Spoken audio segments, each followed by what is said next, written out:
Round two, eight. 안녕하세요. 골상 유변입니다. 요즘 미국 대선에 대해서 관심이 상당히 높은 것 같은데요. 11월 7일 현재 바이든이 트럼프를 선거인단 수에서 살짝 앞서고 있어서 유리한 위치에 있기는 하지만 트럼프는 경합주인 펜실베니아, 미시건, 조지아, 네바다 이런 곳에서 소송을 제기할 의사를 분명히 했습니다. 이런 상태로라면 2000년 부시와 고어 대선 때처럼 연방 대법원까지 법정 싸움이 이어질 가능성이 큰 것 같은데요. 당시에는 플로리다가 당선을 결정짓는 경합주였다면 많은 전문가들이 이번 대선 때는 펜실베니아가 당선을 결정짓는 경합주가 되리라고 예상을 하고 있습니다. 그래서 펜실베니아 선거 소송의 쟁점은 무엇인지, 그리고 연방 대법원이 펜실베니아 선거 소송을 판결하게 된다면 과연 누구의 손을 들어주게 될 것인지에 대해서 설명을 드리겠습니다. 펜실베니아 선거에서 쟁점은 Act 77이라는 2019년 10월 펜실베니아 주의회에서 발의된 법안입니다.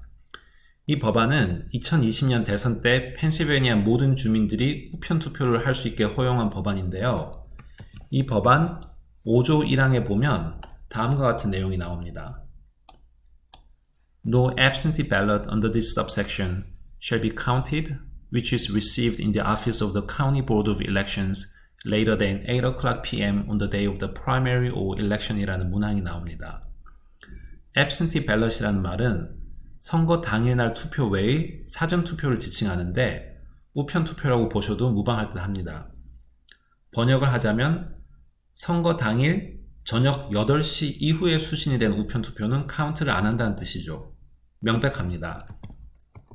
그리고 이 법안의 11조를 보면 다음과 같은 섹션은 non-severable.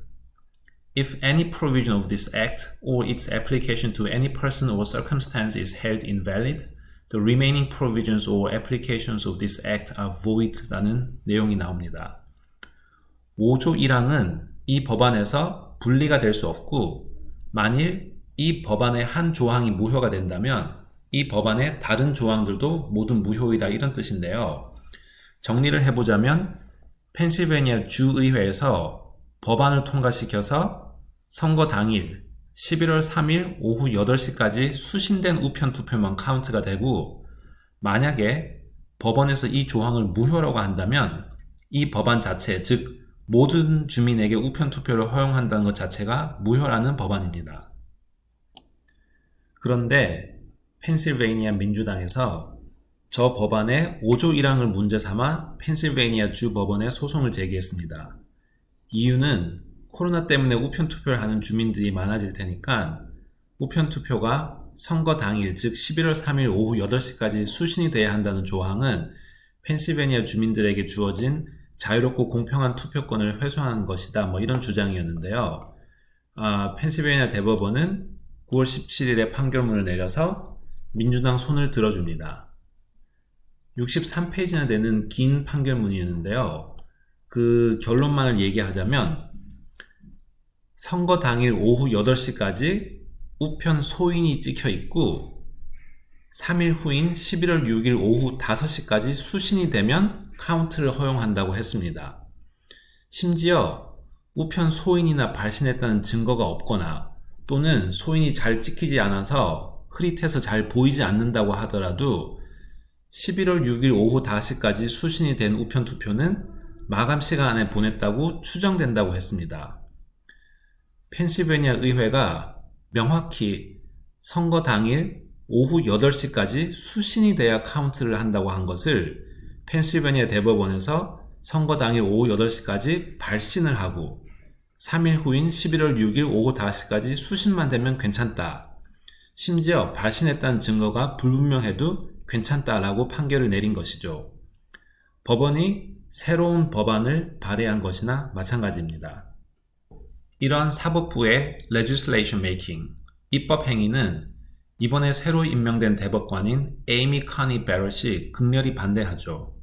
청문회 때 법안을 만드는 것은 입법부의 고유 권한이라는 입장을 분명히 했습니다.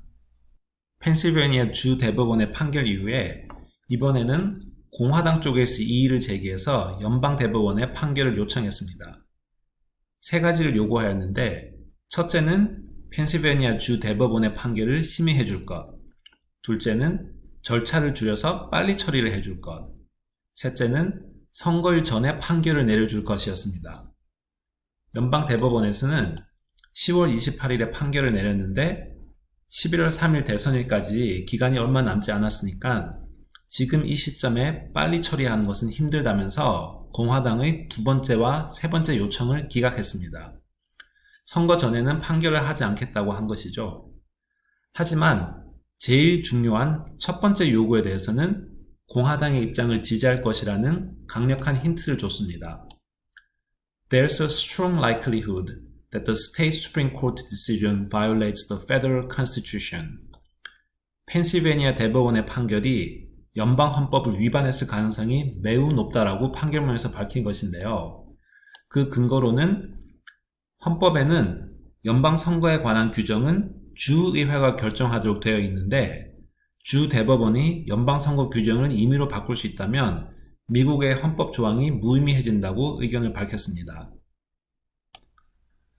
그리고 11월 6일 밤에 연방 대법원이 11월 3일 오후 8시 이후에 수신된 우편 투표는 따로 분리 보관하라는 판결을 내립니다. 지금까지 추세로 보면 우편 투표에서는 바이든이 압도적인 지지를 얻었기 때문에 만일 11월 3일 오후 8시 이후에 수신된 우편 투표가 선거에서 배제된다면 트럼프가 펜실베니아 20명의 선거인단을 확보할 가능성이 높아진다고 하겠습니다. 그럼 실제 연방 대법원은 어떤 판결을 내리게 될까요? 10월 28일 대법원의 판결문은 이 세 분의 대법관 이름 앞으로 나왔습니다. 엘리토, 토머스, 고서치.